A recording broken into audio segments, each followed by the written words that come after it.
minha tia protestante e agora, né? E muitas vezes a gente, como católicos, a gente se vê realmente questionado, né? Questionado pelos protestantes, né? Perguntando a respeito da nossa fé, e muitas vezes a gente não sabe responder, né? Não conhece muito a nossa doutrina. E talvez a gente não é nem só para responder a eles, mas talvez nem para nós mesmos a gente muitas vezes consegue, né? Responder algumas perguntas, algumas dúvidas.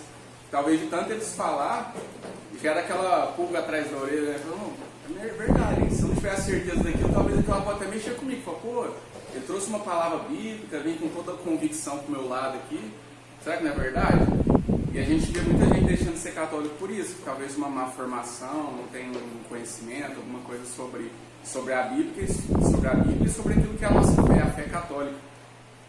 E aí, o que eu vim trazer primeiro, um dos principais argumentos deles, né, quando a gente vai falar alguma coisa, é onde está na Bíblia, né? Me fala onde que isso está escrito na Bíblia, né? Porque muitas vezes eles vão querer um sentido literal, né? Por exemplo, dando só um exemplo, que eu vou falar mais para frente durante a aula, por exemplo, purgatório.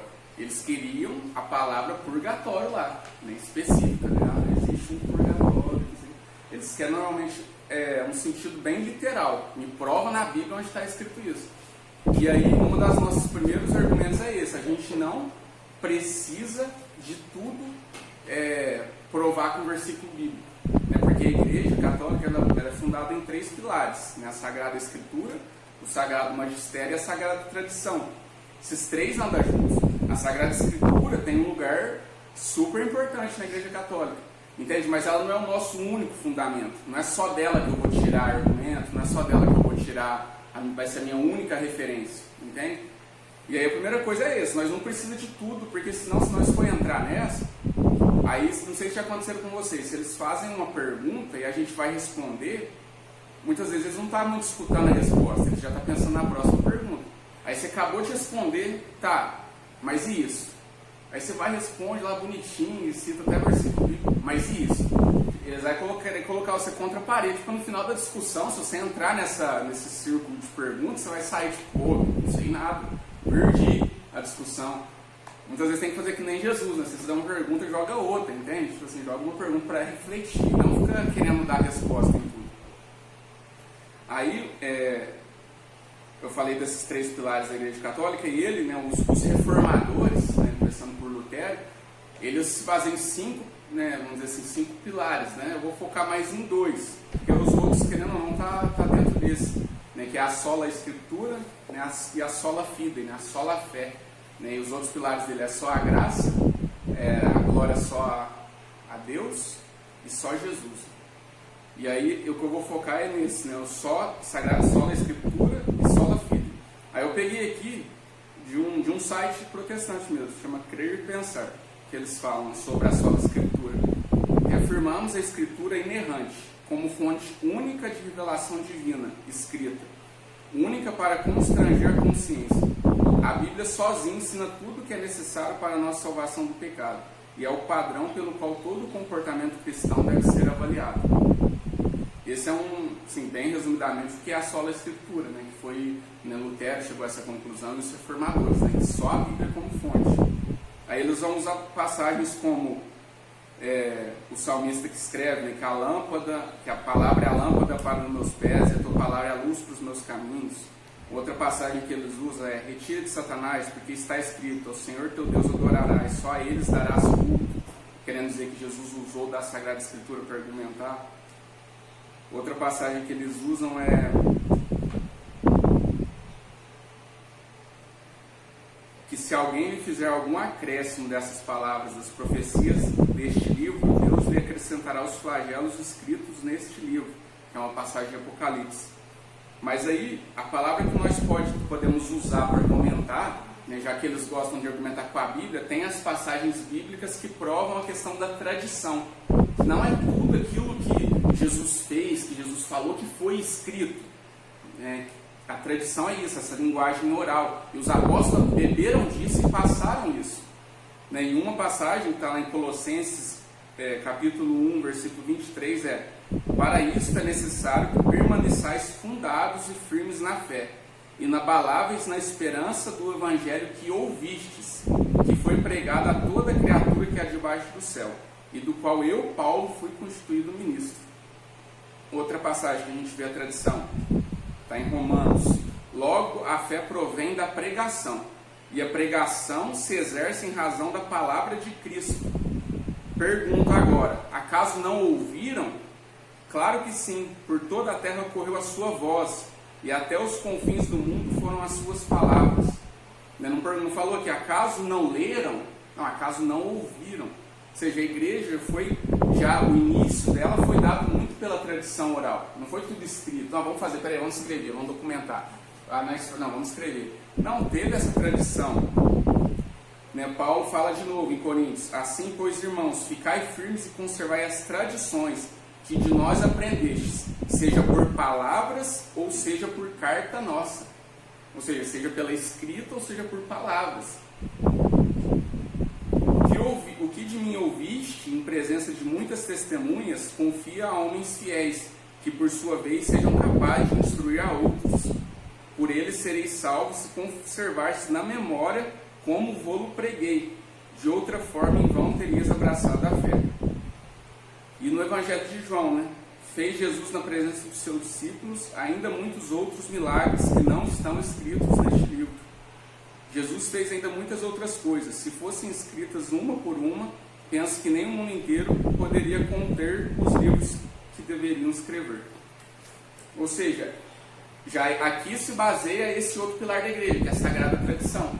A Sagrada Escritura e a Sagrada Tradição. Tanto é que você não vê, dos 12 apóstolos, quantos que são evangelistas? Quantos que escreveram?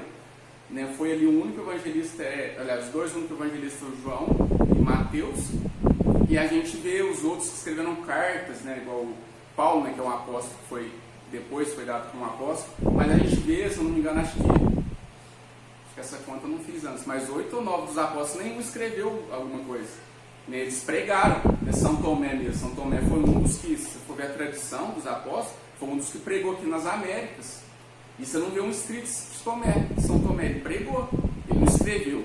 Ele viveu, ele fundou igrejas, vários ali bispos que vieram depois dos apóstolos, fundaram igrejas sem precisar escrever alguma coisa. Como a igreja primitiva evangelizou e conquistou o Império Romano, sobrevivendo e prosperando por quase 350 anos, sem saber ao certo quais livros pertenciam ao cânon das Escrituras. Ou seja, foi por aí mais de 300 anos sem o cânon formado. Que nem o padre Paulo gosta de falar, a Bíblia não caiu do céu com zíper e tudo. Ela precisou ali de todo um discernimento para ver qual livro que era sagrado e qual não era. Até então, ter a Bíblia do jeito que nós conhecemos hoje, eles iam deixar de pregar, iam deixar de fazer a evangelização, ou seja, era pela tradição. Tem uma palavra que chama ágrafa, que é as coisas não escritas. O ágrafa são palavras de Cristo que não foram escritas nos 4 evangelhos canônicos. Alguns exemplos encontram-se dentro da própria Bíblia, em Atos 20:35 e em Coríntios 11. Esse aqui é um evangelho que vai citar como Jesus dizia: é melhor dar do que receber. E se vocês for verem lá nos rodapés da Bíblia, vão estar lá um asterisco falando assim, que não há nenhum escrito de Jesus falando isso. E os apóstolos pregavam isso, passaram para frente, como Jesus dizia: é melhor dar do que receber. Mas nenhum dos evangelhos canônicos está escrito isso, claramente. Tem? Tipo assim, existe várias coisas que ele diz que a gente pode interpretar dessa maneira, que é melhor dar do que receber, mas não está claramente com essas palavras. Isso é um ágrafo. Outra carta de Paulo aos Coríntios diz: na minha carta que vos escrevi, que não tivessem familiaridade com os impúdicos. Isso aqui é a primeira carta ao Coríntios. E ele está se referindo a uma outra carta que ele escreveu antes dessa primeira carta. E não tem essa carta. Não foi aí encontrada essa carta. Não está na Bíblia, entende? E aí eu coloquei aqui que há essa confusão na interpretação. Se os significados da Bíblia são tão claros, tão fácil interpretados, e o Espírito Santo conduz cada cristão na interpretação correta, como explicar que, de acordo, aí aqui tem um instituto de pesquisas, The Christian Source Book, que fala assim, de 1986, que fala que existia 21 mil denominações em 86, com a criação de 270 novas denominações a cada ano. Todas essas denominações são protestantes. Com efeito, em 1997, deveriam existir mais de 28 mil denominações protestantes. Já que os cristãos primitivos não definiram o Novo Testamento por quase 400 anos, como poderiam praticar a sola escritura? Então, os primeiros não viveram a sola escritura, os primeiros cristãos. E segundo eles, né, vamos dizer assim, né, aqueles que gostam de adaptar aqui em história, vai falar que a igreja foi fundada depois de Constantino. Então, até de 300 anos para trás, antes de Constantino, eles aceitam, né? E o que eu estou dizendo aqui é tudo agora antes dos 300 anos. A igreja primitiva mesmo. Aí, já sobre esse ponto da Sagrada Escritura, eu quero terminar com uma citação aqui do cardeal Newman, que fala: é certo então, se as revelações e lições da Escritura são endereçadas pessoal e praticamente a nós, então é imperativa também a presença entre nós de um expositor e juiz formal das suas palavras. É irrazoável supor que um livro tão complexo, não sistemático, obscuro em várias partes, produto de tantas mentes, tempos e lugares, pudesse ser dado do alto para nós sem a segurança de alguma autoridade, como se fosse possível pela natureza do caso interpretar-se a si mesmo. A inspiração garante a sua verdade, mas não a sua interpretação. Particularmente, quais são os leitores que conseguem ali distinguir satisfatoriamente sobre o que é didático e o que é histórico, o que é fato e o que é visão, o que é alegórico e o que é literal, o que é idiomático e o que é gramatical, o que é formalmente enunciado e o que realmente ocorre, o que é apenas temporário e o que é obrigação eterna. Essa é a nossa expectativa natural e é exatamente justificada pelos eventos dos 3 últimos séculos. Em muitos países onde o exame particular do texto escriturístico prevaleceu, o dom da inspiração requer o seu complemento, o dom da infalibilidade. Aí aqui já está falando do outro pilar da igreja, que é o Sagrado Magistério. Ou seja, se o Espírito Santo inspirou os agiólogos para escrever, inspirou aqueles que juntaram esses livros, falaram: não, isso aqui é canônico, essa é a Bíblia. Ele também inspira aqueles que a interpretam. É por isso que na palavra própria vem dizer que eu não posso ter a interpretação própria, pegar a Bíblia e interpretar do jeito que eu quero. Entende? Eu vou interpretar do jeito que eu quero e fundar a minha igreja e vai seguir do jeito que eu acho que é o certo. Não, precisa de ter a infalibilidade da igreja, que é o Sagrado Magistério. E Santo Agostinho fala: eu não creria no Evangelho se a autoridade da Igreja Católica não me movesse nesse sentido. Aí é que eu concluo essa parte da sola escritura. Aí eu vou entrar na... Não, ainda tem um pedaço que fala da autoridade da igreja, né? Que fala lá em Lucas 10, né, Jesus vai e fala para os apóstolos: quem vos ouve, a mim ouve, e quem vos rejeita, a mim rejeita, e quem me rejeita, rejeita aquele que me enviou. Aí só esse versículo para encerrar mesmo. Jesus fala para os próprios apóstolos: quem vos aceita, a mim aceita, quem te ouve, a mim ouve, e quem vos rejeita, a mim rejeita. Então é isso, essa é a autoridade dada aos apóstolos, que foi dada, passada de geração em geração, passou para os bispos, né, um papa, outro papa, e essa é a autoridade da igreja, que vem dessa voz do próprio Jesus: quem vos ouve, a mim ouve. Aí eu vou falar agora da sola fide, que é só a fé. Aí aqui eu peguei também um escrito deles, né, que eles dizem sobre isso. Fala assim, ó: reafirmamos que a justificação é somente pela graça, somente por intermédio da fé, somente por causa de Cristo. Na justificação, a retidão de Cristo nos é imputada como o único meio possível de satisfazer a perfeita justiça de Deus. Negamos que a justificação se baseie em qualquer mérito que em nós possa ser achado, ou com base numa infusão da justiça de Cristo em nós, ou em uma instituição que reivindique ser igreja, mas nega ou condena sola fide, possa ser reconhecida como igreja legítima. Ao redescobrir e autentificar que o justo vive pela fé, o frade Martinho Lutero desmentiu o grande dogma da Igreja Católica, que trazia o homem como colaborador e cooperador de sua salvação. Logo, favoreceu o fundamento de que ninguém é salvo pelas obras que pratica, mas sim pela obra de Deus, por intermédio de seu Filho. Portanto, pode-se proclamar que a salvação é recebida mediante a fé. Esse é o argumento deles sobre a questão da fé. Aí a pergunta é: nós católicos, nós dizemos isso, que nós vamos conseguir a salvação só pelas nossas nossas obras, só pelo nosso esforço, nós nunca dizemos isso, entendeu? Nós nunca negamos a graça de Deus e a importância da fé. Isso já foi uma heresia, né? O Pelágio ele acreditava nisso, que suas próprias forças você ia conseguir a salvação, seus próprios méritos, virtudes. É o pelagianismo, é uma heresia condenada pela igreja. A gente também condena isso, que realmente precisamos da graça, precisamos da fé. Só que uma coisa não elimina a outra. Não elimina a minha parte, não elimina as obras. Aí eu quero trazer aqui, eu até brincou levando esse livro aqui, não tenho a memória muito boa, tenho que ficar lendo aqui. Mas eu vou pegar só algumas partes. Não assusta não, dá pra bichar lá, vai ser 2 horas. Esse livro aqui é muito bom, Padre Júlio Maria de Lombardi. Aqui vai falar de objeções e erros protestantes com as respectivas respostas irrefutáveis. E isso aqui realmente é uma discussão aqui que tem, se eu não me engano, no início do século XX, que aí o pastor vinha, argumentava, e naquela época lá por meio de jornais, assim, e ele ia respondendo. E uma das coisas que ele vai responder é sobre isso, sobre a fé e as obras. Aí ele vai dizer aqui, ó: não basta Cristo ter vindo ao mundo trazendo a salvação. É preciso que da nossa parte haja cooperação para aproveitar dessa salvação. Em outras palavras, se Cristo vem salvar-nos, nós, como homens dotados de livre-arbítrio, devemos aproveitar essa salvação.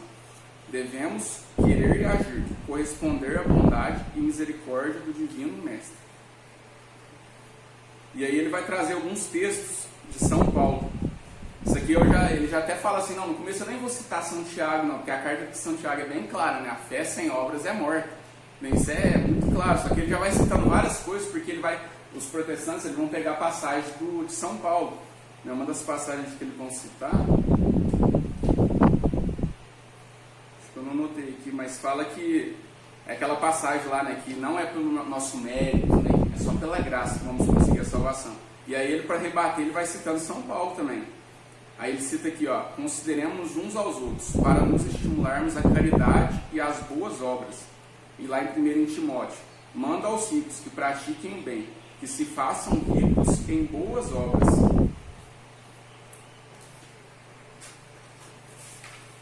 E aí depois que ele encerra com São Tiago, que fala, né: de que servirá, meus irmãos, dizer a alguém que tem a fé se não tem as obras?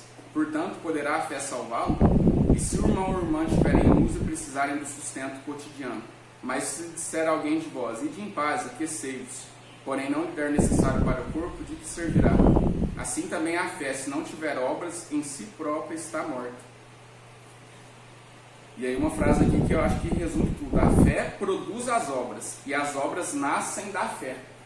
Ou seja, a fé, ela vai produzir as obras. Não adianta eu falar, talvez você já deve ter ouvido muitos falar assim: eu fui salvo, encontrei Jesus, aceitei Jesus.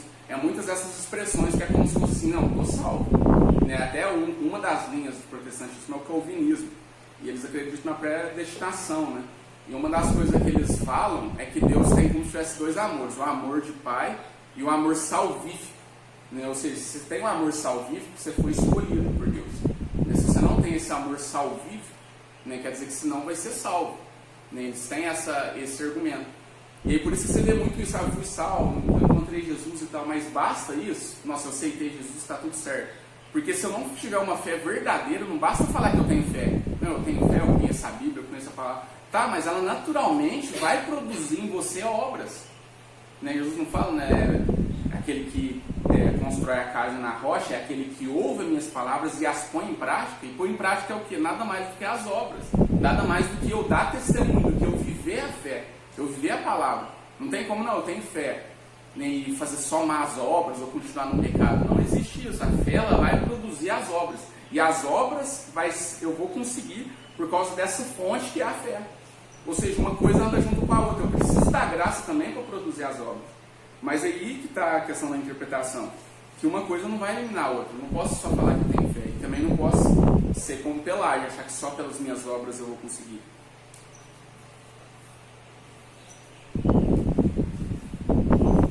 Aí o que acontece? Essa sola fé, quando eu vou e vejo assim, que não foco tanto nas obras ou nos testemunhos, aí eu vou entrar num outro ponto, que é a questão que os evangélicos não vão acreditar tanto, que é a santidade. Né? Eu vou entrar na questão dos santos. Né? A vivência da santidade. A vivência, sabe, essa busca radical pelo evangelho. Né? Não é só falar que aceita Jesus, que não, é testemunhar em virtude, em boas obras. E aí quando você não acredita em santidade, vocês vão ver que vai ter tudo a ver até mesmo com o purgatório.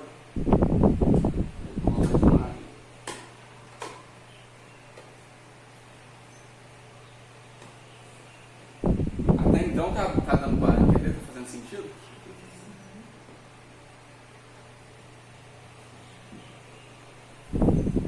Por que eu quis começar com isso? Porque há dois pontos muito importantes assim que eu acho que é o fundamento de muitas questões, porque outras questões que eu vou entrar aqui já é mais umas perguntas que eles fazem, mas é umas perguntas que já está respondida há muito tempo, entende? Nós temos que ficar sempre respondendo, imagem, versão de santo, não sei o que, sabe, é coisa que já está respondida faz muito tempo. Santos doutores de responder, você estudar um pouquinho, você vê que a própria Bíblia vai dar a resposta.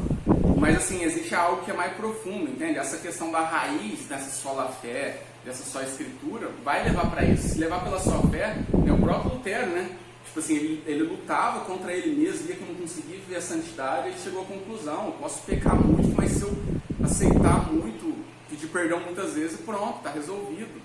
Mas não, eu posso lutar contra o pecado, e é aquilo lá que os santos ensinam. Né? A igreja, uma coisa que está no fundamento desses questionamentos, é que eles não acreditam que a igreja ela é a continuidade da encarnação de Cristo. Nem nós veneramos a humanidade de Cristo. A humanidade de Cristo, para nós católicos, é muito importante. E é na humanidade de Cristo que vem muitas coisas, vem a comunhão dos santos. O próprio São Paulo fala, né? Não sou eu que vivo, é Cristo que vive em mim.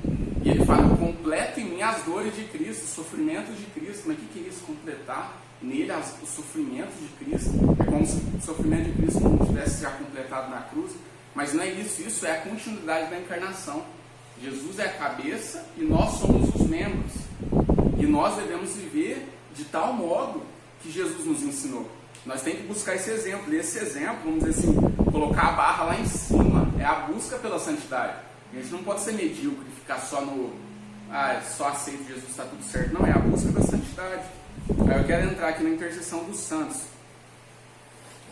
Deixa eu ver qual que responde aqui, esse aqui, ó. Que é mais ou menos a mesma linha desse aqui também. É Dr. Carlos Laet. Ele também responde muitas objeções aqui. E é uns argumentos sensacional. Se vocês puderem depois ler, dessa intercessão dos santos, eu quero começar citando, já em honra a São Jerônimo, né? Bem providência São Jerônimo hoje, né? Ele fala, né, que se os apóstolos e os mártires, ainda quando constituídos em carne, podem orar pelos outros, posto que também lhes incumba o cuidado de si mesmo, quanto mais depois das suas coroas, das suas vitórias e dos seus triunfos. Né? Aí que eu já vou entrar na intercessão dos santos. Né?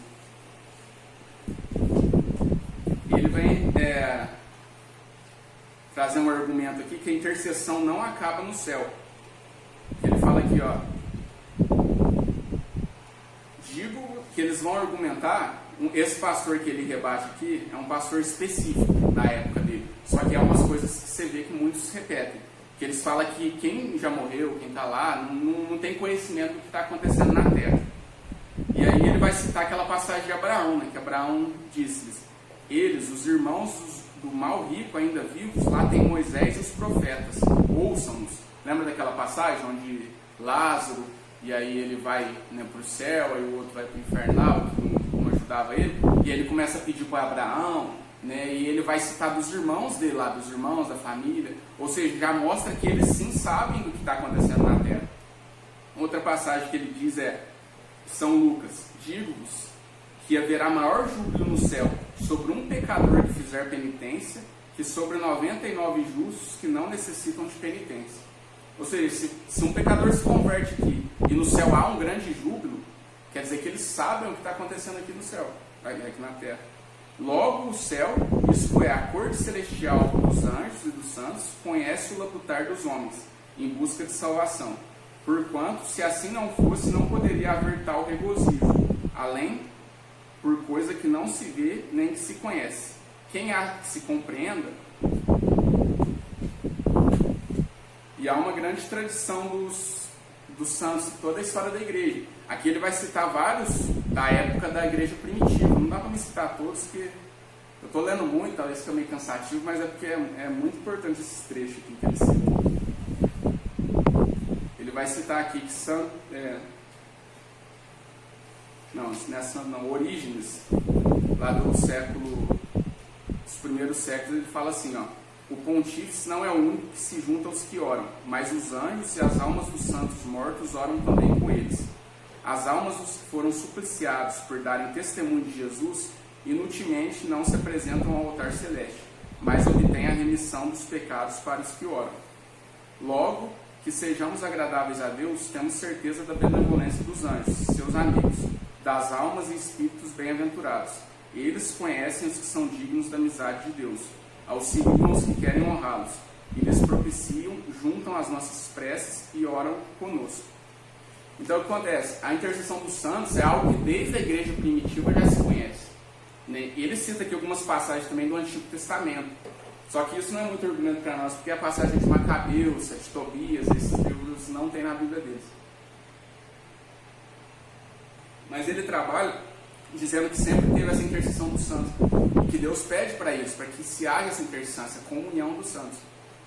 E aí um dos argumentos que eu acho que eles acham que são, como fala, sem resposta, né? O ápice do argumento é aquela passagem de Timóteo, né, que fala que Jesus, ele é o único mediador. E realmente existe essa passagem. E aí quando eu falo que Jesus é o único mediador, ele aqui vai argumentar, né, que nós podemos, nem os santos podem participar dessa mediação. Quando você cita essa passagem, Jesus é o único mediador, então tá, eu peguei essa passagem ao pé da letra. Aí ele aqui vai citar uma outra passagem aqui que Jesus fala, lá no Evangelho de São Mateus, capítulo 9. Se for para me interpretar a Bíblia dessa maneira, ao pé da letra. Jesus fala assim, ó: e a ninguém chameis de Pai vosso sobre a terra, porque um só é vosso Pai, que está nos céus. Imagina só, você não pode mais chamar seu pai de pai. Se você for pegar, nossa, não posso chamar mais ninguém de pai. Não chameis ninguém mestre. Só há um mestre. Se eu for pegar essas passagens ao pé da letra também, não tendo um sentido muito mais profundo do que está escrito, aí sim, aí eu aceito. Não tá, então não quero ver nenhum protestante chamando seu pai de pai, porque está escrito: não chameis ninguém pai, só há um pai. Entende que há um sentido muito maior quando São Paulo fala que há um só mediador? Igual aqui ele vai dizer que a suprema paternidade não exclui a humana, que daquela não é mais do que uma mera emanação e imagem. Honrando a seus pais, o filho ainda com isso rende homenagem ao Pai Eterno, que é o autor da vida. Ou seja, quando eu convido um santo para ser partícipe dessa mediação, eu estou honrando ainda mais o sumo mediador, que é Jesus. E os santos são esses que fazem parte dessa mediação. E aí ele fala: nossa fé, a católica, é a dos patriarcas e profetas. É a fé dos apóstolos dos primeiros séculos da igreja. É a verdade em todos os tempos e lugares. Aí quando eu peço essa intercessão de um santo, eu não estou falando assim que o poder vem dele. O poder vem de Deus, isso é claro para todo mundo. E quando eu falo assim, que é o outro argumento que eu vou entrar, que é a adoração de imagens, né? Vocês acham que tem fundamento isso, tipo assim, um católico adorar imagens? Os católicos adoram imagens? Aí a primeira coisa a se responder é o que é adoração. Aí ele entra aqui na questão do que é a dulia, a hiperdulia e a latria.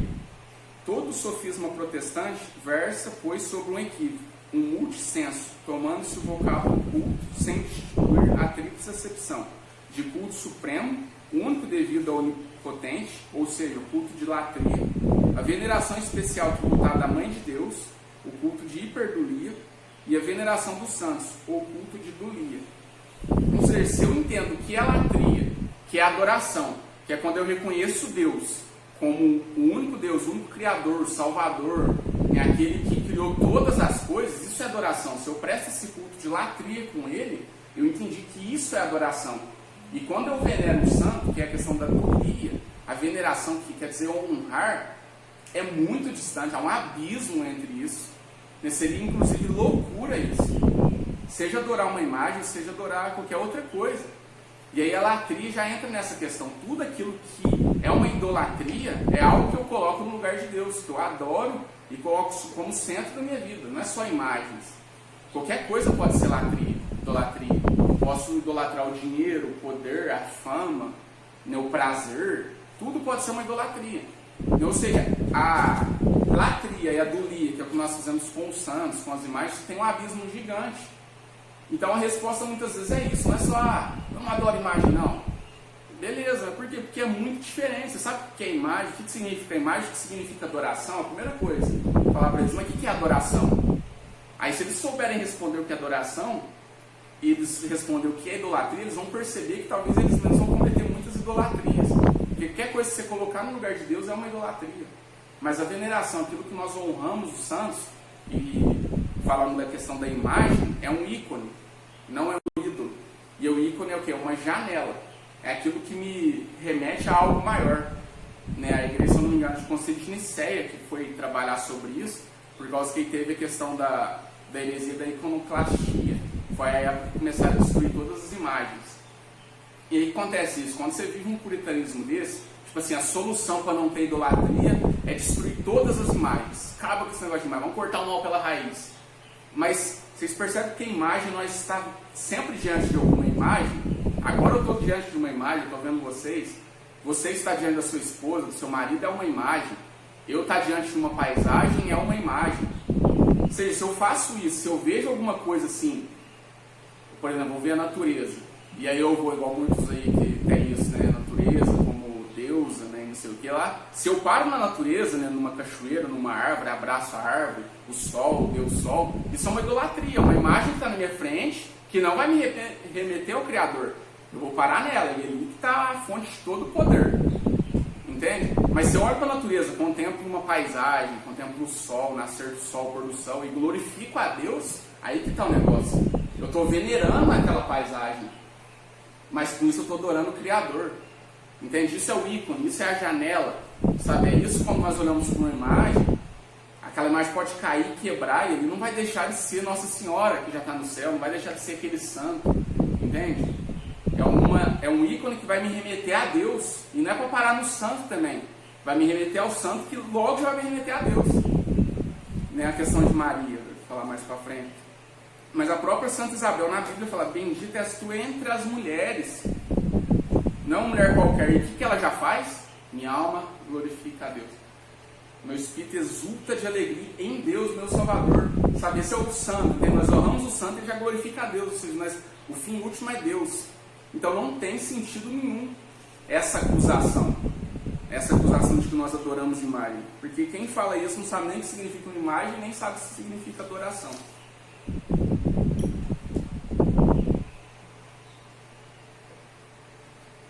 Alguma pergunta?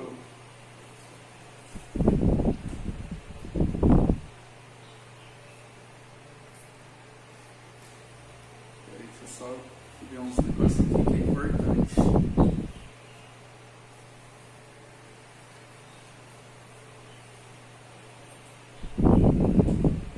Ele vai explicar isso aqui certinho sobre essa questão das três palavras. Que ele vai citar aqui no começo, né, quando essas palavras latria e idolia, que eles vão questionar, é que elas eram como se fosse a mesma coisa, só que com o tempo, né, a igreja foi discernindo dessa diferença das duas. E ele fala, pouco importa que latria vem de latos, escravo, servo, e que idolia se deriva de doulos, que significa o mesmo, servo e escravo, sinônimos ao princípio. Os dois vocábulos diferenciam-se depois assumindo especial significação. E aí, falando só mais um pouco sobre essa questão das imagens, né, vamos trazer a passagem bíblica, né, porque já que eles gostam da fonte bíblica, aí realmente tem a passagem que vai falar assim, ó, em Êxodo 20, não farás para ti imagem de escultura nem figura alguma, de tudo que há em cima no céu e do que há embaixo na terra, nem de coisa que haja nas águas debaixo da terra. Não os adorarás nem darás culto, porque eu sou o Senhor teu Deus. E aí ele vai citar que, no mesmo livro, vai citar que Deus falou para fazer 2 querubins de ouro, trabalhados no martelo, nas duas extremidades do oráculo. Um querubim estará a um lado, o outro do outro.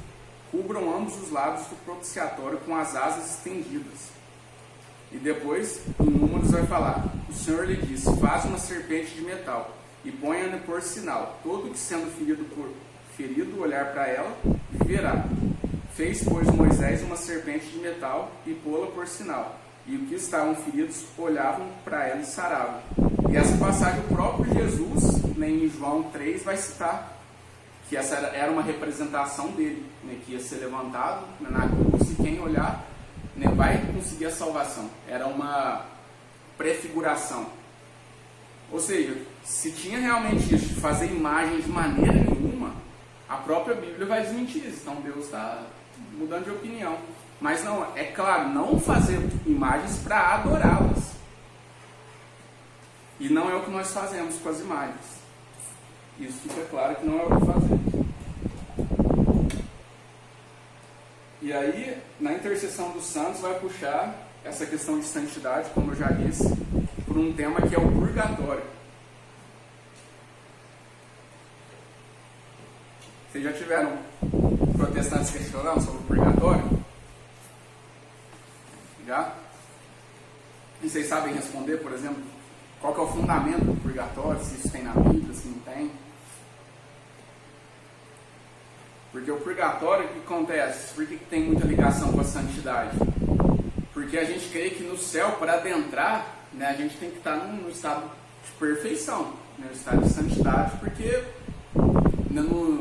não tem como, entende? Lá é só luz, lá é só glória. Aí eu chego lá, né, como tá na festa, né, como tem o Evangelho fala, né, com a veste não apropriada, tá errado. E essa veste não apropriada é o que? É o pecado. Ou seja, se eu tiver o pecado, por menor que seja,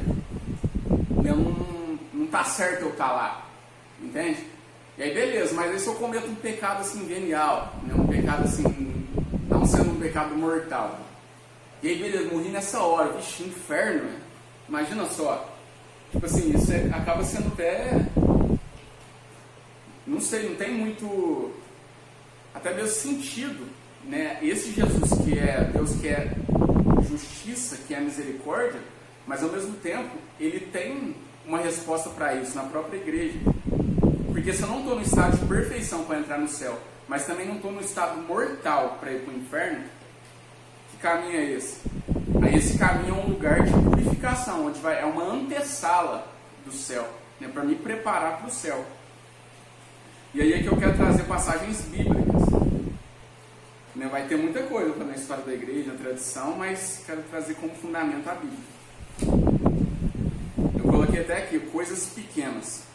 Né, principiemos pelos evangelhos e pelo de São Mateus. Fala Jesus: e digo-vos que de toda palavra ociosa que falarem os homens darão conta no dia do juízo. Toda palavra ociosa, entendeu? Ou seja, se você xingou hoje, se você reclamou, sabe, você vai se dar conta disso no juízo. Aí ele fala: bem, a eterna justiça que ameaça com seu rigor, asseverando que nos tomará contas até de uma palavra ociosa, desnecessária ou leviana. Mas imaginemos um homem que tais leviandades seja réu, aliás, sem maior pecado. Qual será a sua sorte? Admito-la a Deus a sua santa glória, e imediatamente sem lhe tomar contas do mal que haja procedido. Não que a isso se oponha a texto do Evangelho, a afirmação de Jesus. E além disso, no Apocalipse, nos intima que na cidade de Deus não entrará coisa alguma contaminada. Aí ele fala: condená-lo-á sem remissão às penas eternas? Seria isto contra a indefectível justiça, pois importaria confundir o pequeno delito e o crime grave, não devendo, pois, ir o pecador que figurei nem para o céu nem para o inferno. Claro que está que só tem cabida em lugar onde se concilia a justiça e a misericórdia, isto é, em lugar de expiação, aquele mesmo do qual figuradamente falava nosso Senhor quando nos advertiu: em verdade te digo que não sairás de lá até não pagares o último centavo. Vocês lembram dessa passagem onde Jesus vai falar do juízo, dessa condenação? E aí ele fala desse lugar onde você vai lá, uma prisão, que você não vai sair de lá até pagar o último centavo. Se ele está falando aqui de eternidade, está falando de vida após a morte, que lugar que é esse que eu vou, mas que eu posso sair depois que eu pagar o último centavo?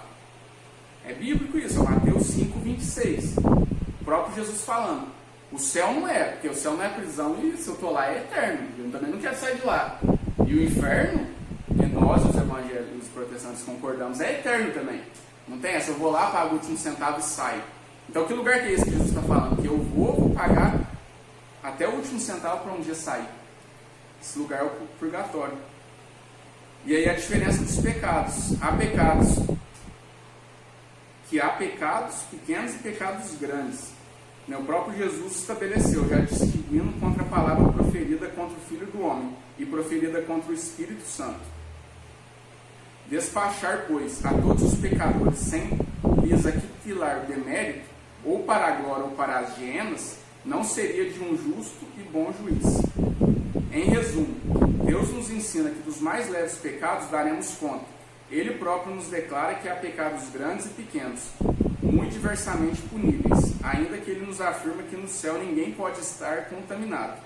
Logo sendo contra a justiça divina que os réus de pecados perdoáveis ou veniais sejam eternamente punidos. Só não resta admitir com a Escritura, com a tradição, com a Igreja Católica e com o bom senso a existência do purgatório. Aí uma outra passagem aqui também que deixa claro, São Mateus 12, 32. As passagens é bom, para argumentar, você pode anotar. E todo o que disser alguma palavra contra o Filho do Homem, perdoa-lhe-á. Porém, o que disser contra o Espírito Santo, não lhe se perdoará nem neste mundo, nem no outro. Que outro mundo que é esse que pode se perdoar?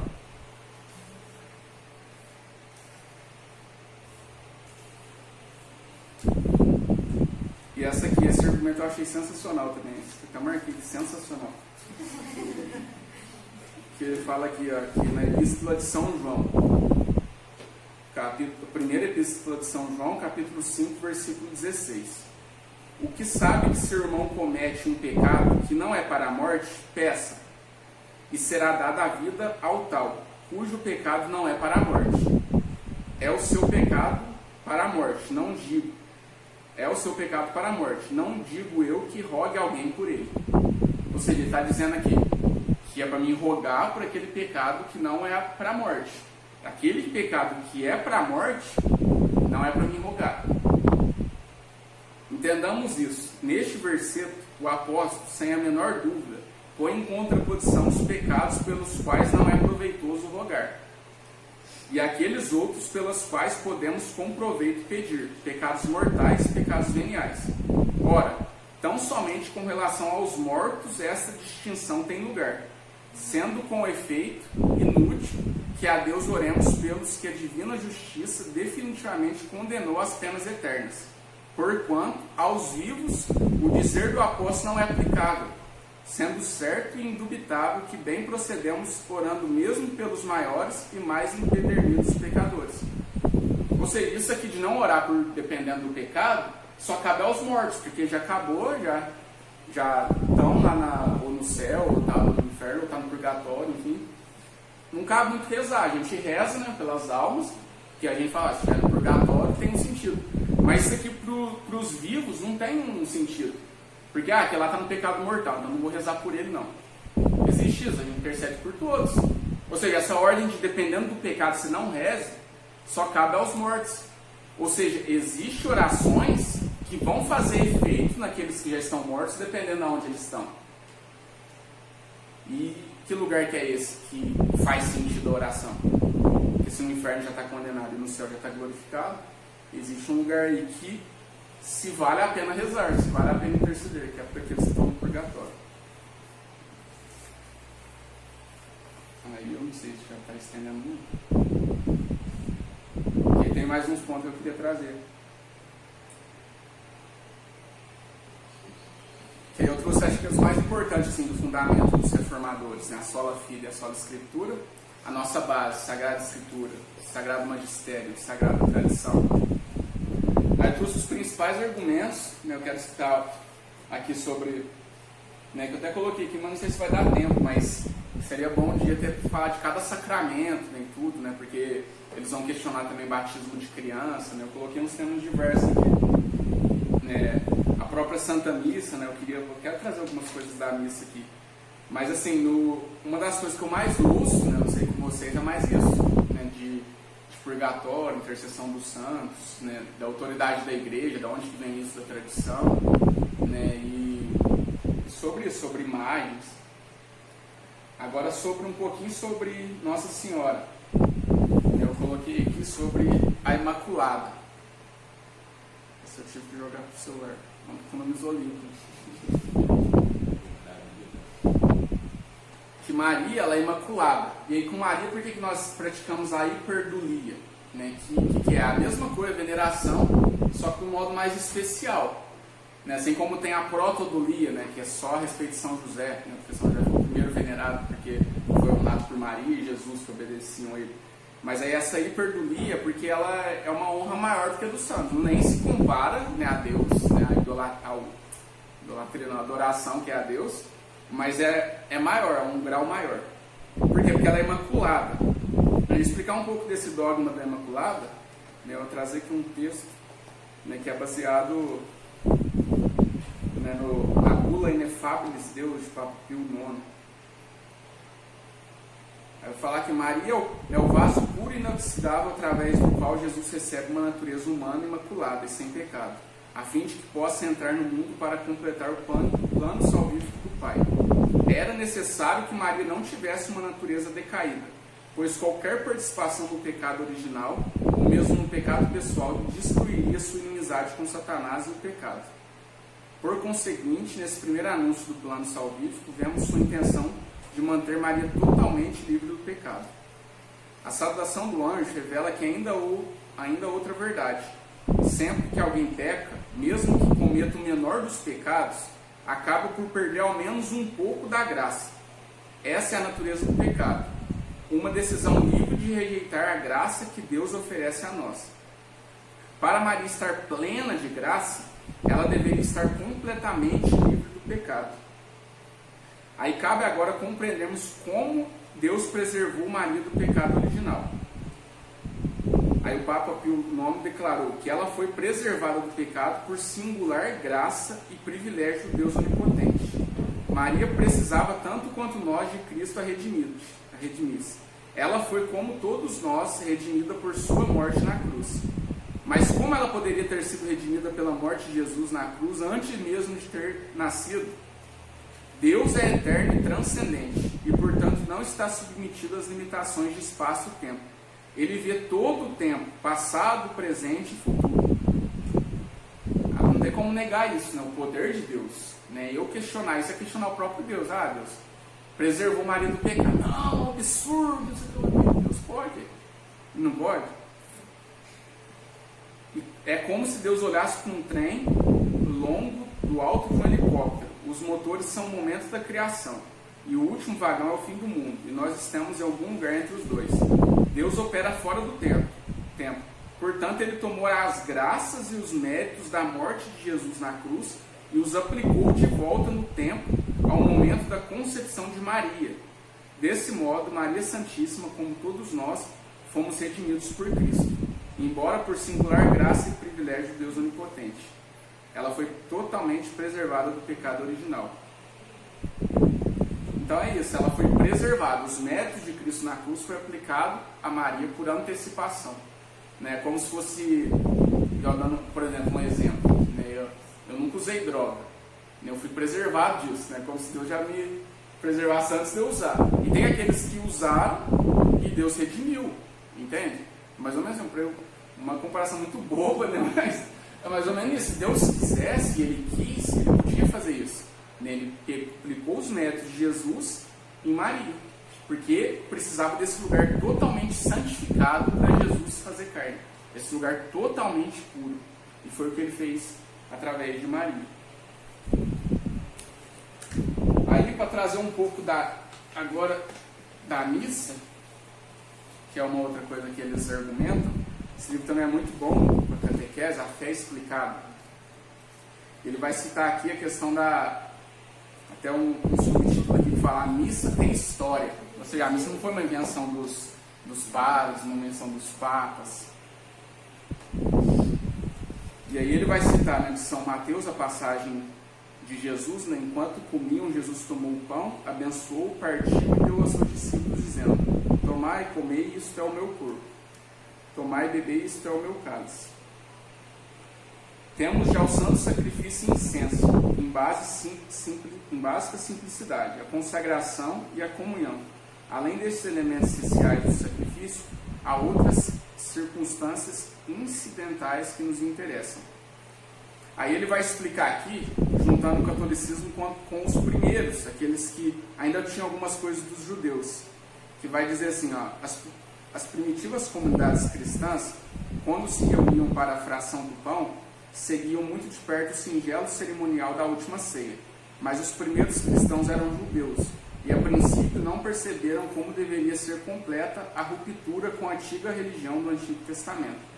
Aí eles continuavam a assistir e participar das cerimônias da sinagoga, e reuniam privadamente em grupos pequenos para a fração do pão.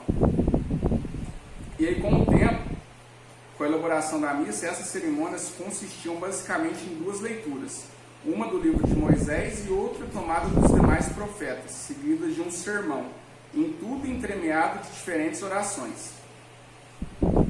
A elaboração das cerimônias da missa desenvolveu-se muito rapidamente. O esquema da missa que hoje oferecemos ficou praticamente estabelecido no ano 150, muito perto de Jesus. Se essa é a igreja que eles ainda aceitam até o ano 300, uma das coisas que eles tinham que aceitar era a missa. Um escritor cristão desse tempo, São Justino Marte, descreve-nos assim a missa que então se oferecia. Num dia cujo nome se toma do sol, os que moram nas cidades do campo reúnem-se e então, quando há tempo, leem-se as memórias dos apóstolos, quer dizer, os evangelhos e os escritos dos profetas. Terminadas as leituras, o presidente, quer dizer, o sacerdote, dirige-nos um discurso, quer dizer, um sermão, em que nos pede encarecidamente que pratiquemos as belas lições que acabamos de ouvir. Esta era a liturgia da palavra, como hoje a chamamos. São Justino descreve-nos em seguida a parte mais essencial da missa, a liturgia eucarística. Então leva-se pão e um cálice com água, e vinho ao presidente dos irmãos, que os recebe e oferece louvores aos pais de todos, em nome do Filho e do Espírito Santo, e depois prossegue com certa detenção, recitando uma prece de ação de graças, a que hoje chamamos oração eucarística, ou cânon da missa, em que se inclui a consagração, porque ele nos fez digno de participar desses dons. Quando terminam as orações de ação de graças, todo o povo presente responde amém. Este é o grande amém da nossa missa, que se diz depois do por Cristo, com Cristo e em Cristo. Aí a gente vê que em São Justino, lá no ano 150, logo ali, depois de Jesus, os apóstolos, os primeiros apóstolos, a missa praticamente do jeito que ela é hoje. Ou seja, é fundamentado, não é algo que depois de anos o Papa inventou a missa, o Papa inventou os sacramentos. Não, tudo é fundamentado. Tudo parte da Bíblia, né? Tudo que vocês viram aqui que tem fundamentos bíblicos e também da tradição, que vai vir com os santos, né, no decorrer de toda a história da igreja. Então, basicamente é isso. Assim, eu não sei se ficou algum tema assim, importante que vocês questionam muito sobre os evangelhos, os protestantes questionam, mas é praticamente isso, né? A fé da igreja é essa fé que foi lá fundamentada em Jesus, quando diz para Pedro: tu és pedra e sobre essa pedra edificarás a minha igreja, no singular, e nem as portas do inferno prevalecerão contra ela. Essa é a nossa fé, essa é a nossa igreja católica.